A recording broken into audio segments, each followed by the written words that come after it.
Good morning students. आज हम एक नई साहित्यिक परिचर्चा का आरंभ करने जा रहे हैं। और मैं कविता गवर्नमेंट कॉलेज जसैया में HOD हिंदी और असिस्टेंट प्रोफेसर के पद पर कार्यरत हूँ। तो हम हैं इस परिचर्चा में हर रोज़ एक एक कवि का जीवन परिचय डालेंगे। तो आज हम एक बहुत ही महत्वपूर्ण, प्रतिष्ठित और विख्यात कवि मैथिली शरण गुप्त के बारे में बताने जा रहे हैं। तो उससे पहले कि मैथिली शरण गुप्त किस युग के कवि थे, वो थे आधुनिक युग के कवि। तो आधुनिक युग से पहले जो हमारे कालक्रम हैं, एक बार मैं उनकी पृष्ठभूमि थोड़ी सी बता देती हूँ। हमारे हिंदी साहित्य में के कालक्रम को 4 भागों में बांटा गया है। पहले आदिकाल, फिर भक्ति काल या पूर्व मध्य युग, रीति काल और उसके बाद आता है हमारा आधुनिक काल। जो आदिकाल की समय सीमा है वो है 1050 से 1350 विक्रमी संवत। 1375 से जो 1700 तक की समय सीमा है वो है हमारी भक्ति काल की, और 1700 से 1900 तक का जो समय है वो है रीतिकाल, और 1900 से जो अब तक का समय है वो है हमारा आधुनिक काल। जो आदिकाल और मध्यकाल का जो समय है वो है हमारी कविता का समय। ठीक है, आदिकाल और जो मध्यकाल है उसमें हमने बहुत सी काव्य रचनाएं की। उसमें हमें कविता का इतिहास मिलता है। तो आदिकाल में जैसे अमीर खुसरो है, विद्यापति है, इन्होंने कविताओं की रचना की। और मध्यकाल, पूर्व मध्यकाल को भी हम 2 भागों में बांटते हैं, जैसे निर्गुण शाखा और सगुण। फिर निर्गुण और सगुण को भी हम आगे चलकर दो भागों में डिवाइड करते हैं। जैसे निर्गुण को संत काव्य धारा और सूफी काव्य धारा, और सगुण काव्य धारा के अंतर्गत राम काव्य धारा और कृष्ण काव्य धारा आती है। इसी तरह से रीतिकाल को भी हम 3 भागों में विभाजित करते हैं: रीतिबद्ध काव्य धारा, रीति सिद्ध काव्य धारा और रीति मुक्त काव्य धारा। रीतिबद्ध काव्य धारा में में बधी बधाई परिपाटी में आने वाले कवि आते हैं, जैसे केशव हैं, चिंतामणि हैं। और रीति सिद्ध कवि हमारे जाने माने बिहारी हैं, जिन्होंने बिहारी शतसई लिख कर पूरे विश्व में प्रसिद्ध हो गए थे। और तीसरा है हमारा रीति मुक्त। रीति मुक्त में हमारे घनानंद, बोधा, आलम और ठाकुर जैसे कवि आते हैं। और उसके बाद जो आधुनिक काल स्टार्ट होता है, जो कि 1860 ईस्वी का समय माना जाता है, तो वो हमारा आधुनिक काल माना जाता है। जब हम आधुनिक काल की बात करते हैं तो हमारे सामने एक आधुनिक शब्द आया है। तो आधुनिक शब्द क्या है? ठीक है, आधुनिक का मतलब क्या है? जिसमें आधुनिकीकरण की प्रक्रिया चहुमुखी हो, ठीक है, बहुमुखी हो, वो हमारा आधुनिक काल है। जिसमें वाहनों का आगमन हो, सड़कों का निर्माण हो, उद्योगों का निर्माण हो, ये सब आधुनिकीकरण के लक्षण। तो आधुनिकीकरण में जो सबसे पहले जो युग आता है वो आता है हमारे भारतेंदु हरिश्चंद्र के नाम पर भारतेंदु युग, जो कि भारतेंदु युग के नाम से ही जाना जाता है। ये टाइम हमारा 1860 से 1900 तक का। इसमें भारतेंदु ने हमें बहुत ही दुर्लभ रचनाएं दी हैं, जैसे काव्य, नाटक और अनुवाद। ये जो भारतेंदु था, इसने अपने 4-5 अपने साथियों के साथ मिलकर काव्य रचनाएं की, तो जो कि भारतेंदु मंडल के नाम से जाना जाता है। भारतेंदु जी ने ब्रज भाषा और खड़ी बोली का प्रयोग किया है। और जो 1900 से 1920 तक का युग आता है वो आता है हमारा द्विवेदी युग, जो कि हमारे एक बहुत ही प्रतिष्ठित कवि थे, महावीर प्रसाद द्विवेदी। उसी के नाम से इस युग का नाम रखा गया, क्योंकि महावीर प्रसाद द्विवेदी ने गद्य साहित्य का प्रवर्तन किया था। और एक बहुत ही महत्वपूर्ण पत्रिका थी जो कि 1900 में आई थी। 1900 में तो उसके संपादक थे श्याम सुंदर लाल, लेकिन 1930 में महावीर प्रसाद द्विवेदी उसके संपादक हो गए थे। और ये महावीर प्रसाद द्विवेदी ने खड़ी बोली लेखन का आंदोलन चलाया था। तो जो द्विवेदी युग में द्विवेदी युग था, तो द्विवेदी युग में भी बहुत सारे प्रतिष्ठित कवि थे। उन्हीं में से सबसे ज़्यादा प्रतिष्ठित कवि थे हमारे मैथिली शरण गुप्त। मैथिली शरण गुप्त जो कि एक राष्ट्र कवि के रूप में विख्यात हैं, और उन्होंने तो हमारे साकेत और यशोधरा जैसे काव्य लिखकर पूरे विश्व में वो बहुत ही ज़्यादा प्रसिद्ध हो गए थे। मैथिली शरण गुप्त का जन्म 3 अगस्त 1886 को चिरगांव झांसी उत्तर प्रदेश में हुआ। इनके पूज्य पिता श्री राम शरण सेठ राम भगत और कविता प्रेमी थे। मैथिली शरण गुप्त ने लगभग 50 वर्षों तक साहित्य की साधना की। उन्होंने लगभग 40 मौलिक रचनाएं और 6 अनुदित पुस्तकें प्रकाशित की। उनकी प्रारंभिक रचनाएं कलकत्ता से प्रकाशित होने वाले वैश्योकारक में प्रकाशित हुई। तत्पश्चात उनका परिचय महावीर प्रसाद द्विवेदी से हुआ। उनके आशीर्वाद के फलस्वरूप गुप्त जी ने की कविताएं सरस्वती पत्रिका, जो कि महावीर प्रसाद द्विवेदी जिसके संपादक थे, उसमें प्रकाशित होने लगी। उनके पथ प्रदर्शन में ही गुप्त जी के लेखन में भी निखार आया। उनकी प्रथम पुस्तक रंग में भंग 1910 में प्रकाशित हुई तथा भारत भारती का सन 1912 में प्रकाशन हुआ, जिससे हिंदी प्रेमियों का आकर्षण उनकी ओर हुआ। वे इसी रचना के कारण राष्ट्र कवि के रूप में प्रसिद्ध हुए।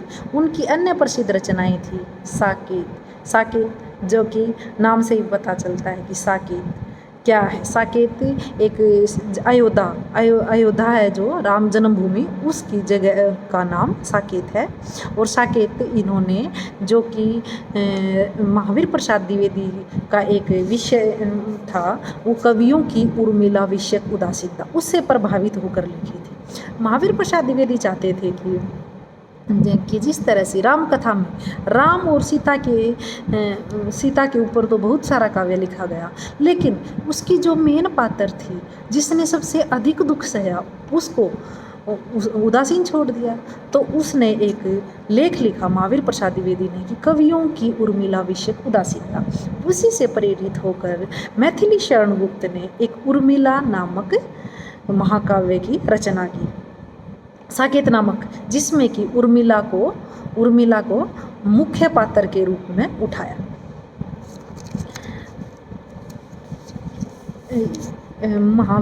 जो मैथिली शरण गुप्त का जो मुख्य उद्देश्य था, वो था कि जो हमारे भारतीय इतिहास में जो उपेक्षित नारी हैं, उनकी के ऊपर कुछ काव्य रचनाएं लिखूं। जैसे कि महात्मा बुद्ध की पत्नी यशोधरा पर भी उन्होंने यशोधरा नामक एक महाकाव्य लिखा।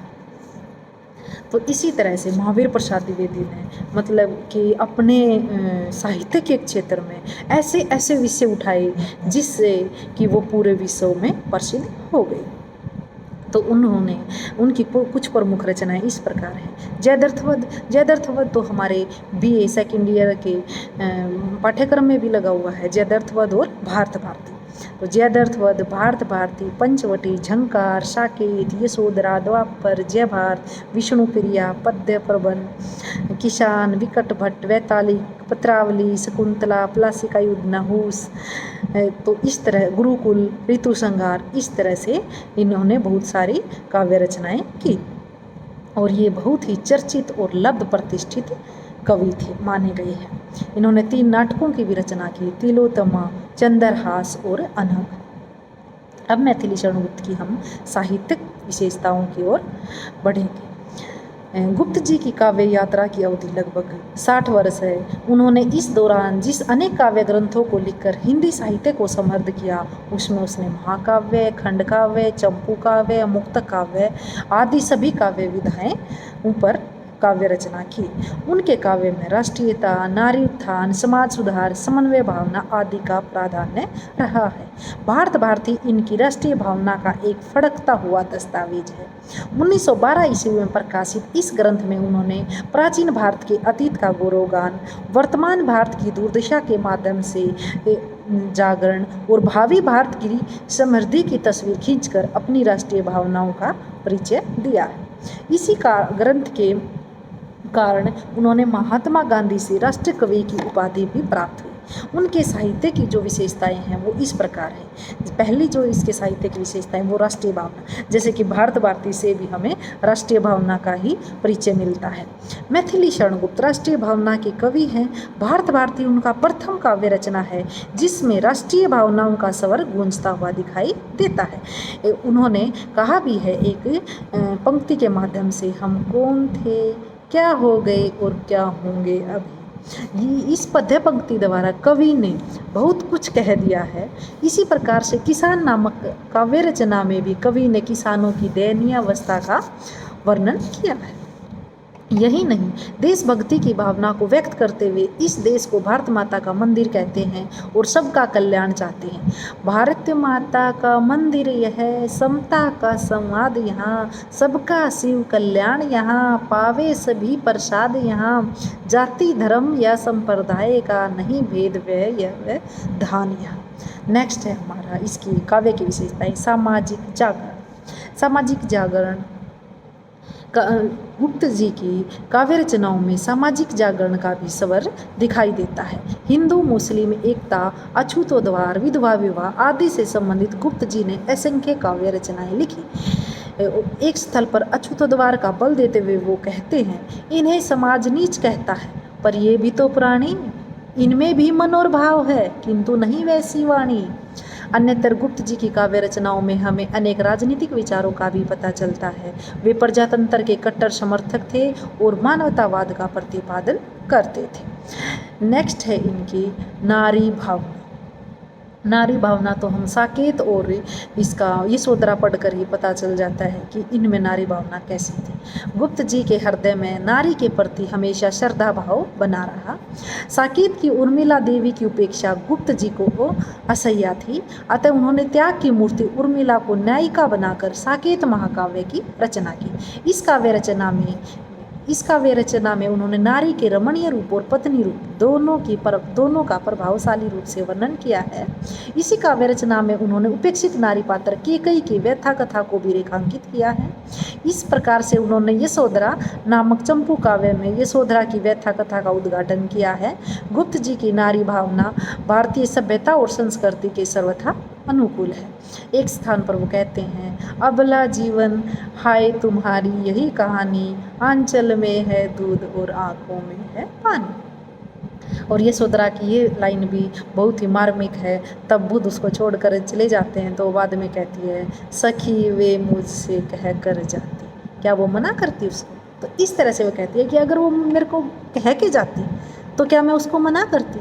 तो मतलब इतना मार्मिक चित्रण किया है कि हमारी आंखों में आंसू आ जाते हैं। नेक्स्ट है इनका प्रकृति चित्रण। कवि मैथिली शरण गुप्त के काव्य में प्रकृति का विशेष रूप से चित्रण हुआ है। कवि ने अपनी कविताओं में भले ही छायावादी कवियों की भांति सूक्ष्म वर्णन न किया हो, परंतु अनेक स्थलों पर प्रकृति का ऐसा वर्णन किया है कि पूरा दृश्य आंखों के सामने सजीव हो उठता है। जैसे कि चारू चंदर की चंचल किरणें खेल रही हैं जल थल में। इसी तरह से इसकी जो नेक्स्ट विशेषता है वो है भक्ति भाव। गुप्त जी का जन्म एक वैष्णव परिवार में हुआ था, अतः वे श्री राम के सच्चे भगत थे। कवि का विचार है कि राम का चरित्र जो भी लिखने बैठेगा वह निश्चय से ही कवि बन जाएगा। एक स्थल पर वे इस भावना को व्यक्त करते हुए कहते हैं, राम तुम्हारा चरित्र स्वयं ही काव्य है, कोई कवि बन जाए सहज संभाव्य है। गुप्त जी राम को कृष्ण का मित्र मानते थे, लेकिन वे धनुष बाण से युक्त राम की मूर्ति की ही भक्ति करते थे। असंख्य कविताओं में उन्होंने राम भक्ति संबंधित भी भावनाएं देखने को मिलती हैं। नेक्स्ट है उनकी समन्वयवादी भावना। कुछ आलोचकों का कहना है कि गुप्त जी एक समन्वयवादी कवि थे। वे न तो केवल हिंदू धर्म के कट्टर समर्थक थे और न ही दूसरे धर्मों के प्रति संकीर्ण दृष्टि रखते थे। गुप्त जी ने राम भावना पर आधारित साकेत नामक महाकाव्य की रचना की तो कृष्ण भक्ति से संबंधित द्वापर की भी रचना की। काबा और करबला में वे इस्लाम धर्म का प्रचार करते हैं। गुरुकुल नामक रचना में वो सिख धर्म के सिद्धांतों पर प्रकाश डालते हैं। एक स्थान पर उन्होंने कहा है, राम रहीम बुद्ध ईशा का सुलभ एक सा ध्यान यहाँ। नेक्स्ट है उनकी भाषा से। कि मैथिली शरण गुप्त की है, जो भाषा शैली थी वो कैसी थी। गुप्त जी जैसे कि हम भारतेंदु था वो ब्रज भाषा में भी लिखता था और खड़ी बोली में भी, लेकिन जैसे ही द्विवेदी युग आया सिर्फ खड़ी बोली को ही ज़्यादा महत्व दिया जाने लगा। तो मैथिली शरण गुप्त भी खड़ी बोली के एक बहुत ही सशक्त कवि थे। उनकी भाषा सहज, सरल, स्वच्छ और परिमार्जित है। भाषा में तत्सम व तद्भव शब्दावली की प्रधानता है। वस्तुतः इनके हाथों में पढ़कर ही खड़ी बोली की लड़खड़ाहट दूर हुई है, उसमें ब्रज भाषा का श्याम माधुर्य आ पाया है। मानव जीवन की सभी अवस्थाओं का वर्णन होने के कारण इनकी रचनाओं में सभी रसों के उदाहरण उपलब्ध हैं। प्रसाद गुण इनकी भाषा की विशेषता है। संक्षेप में कहा जाता है कि द्विवेदी युग के कवियों में भाव, कला और दोनों ही दृष्टियों में गुप्त जी का स्थान अन्यतम है। धन्यवाद। हम इसी तरह से अपने इस चैनल में आधुनिक युग के कवियों का जीवन परिचय देते रहेंगे और आगे भी जो सिलेबस में जो लगा हुआ है उसकी कविता है, व्याख्या है, या फिर व्याकरण से रिलेटेड जो पार्ट है, या फिर साहित्य इतिहास से रिलेटेड जो भी बातें हैं वो इसमें मैं अलग अलग वीडियो बनाकर आपको बताती रहूँगी। आप मेरे चैनल को लाइक, शेयर और सब्सक्राइब करिए। धन्यवाद।